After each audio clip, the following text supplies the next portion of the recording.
જે I card ના પહેર્યું એનો 500 રૂપિયાનો દંડ હોય એવી જગ્યાએ હું વગર આઈ કાર્ડે જઈ રહી છું. એટલે કે મારી કોલેજ.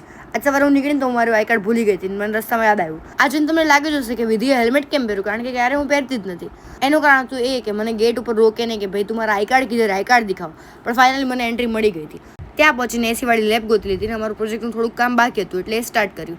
પછી અમને અદિતિ મેડમ એક્સપ્લેન કરી રહ્યા હતા કે જો આ સુધારા કર્યા છે આપણે અને તમારે આટલું કામ કરવાનું છે.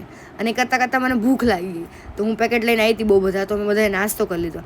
પછી હું અદિતિ વિડીયો ઉતાર્યા હતા અને એટલી જ વારમાં મારે ક્લાસ ખાલી કરવો પડ્યો અને ત્યાં મને મારા ફેન મળ્યા અને બધા આવી રીતે જ કે તમે પહેલાં છે ને જે રીલ બનાવો વાઇબ વિથ વેટ્સ, અને એટલું સારું લાગે ને સાંભળીને.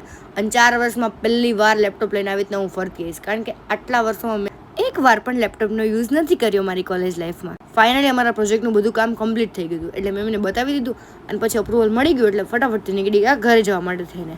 બહાર તડકો બહુ જ હતો એટલે મને થયું કે લાવો શેરડીનો રસ પી લે થોડોક એવું, એટલે શેરડીનો રસ પી લીધો. થોડા દિવસથી મારી લાઈવ સ્ટ્રીમિંગ નથી થઈ રહ્યું, એને કારણે એ હતું કે મારું લેપટોપનું ચાર્જર બગડી ગયું હતું. તો ફાઇનલી ચાર્જર આવી ગયું હતું, પણ એમાં પણ લોચા આવશે. પછી હું પહોંચી ગઈ બસ સ્ટોપ ઉપર. મારે જવાનું હતું સુરેન્દ્રનગર. કલાક રાહ જોયા પછી સુરેન્દ્રનગરની બસ આવીને એ લોકોએ ઊભી જ ના રાખી અને ખાલી પણ હતી બસ. છતાં પણ હવે હમણાં હેરાન થવું પડ્યું મારે ને 2 કલાકે તો મને બસ મળી રહી. આવું મારી જોડે બીજી વાર થઈ રહ્યું હતું. તમારી જોડે એક વાર થયું છે આવું?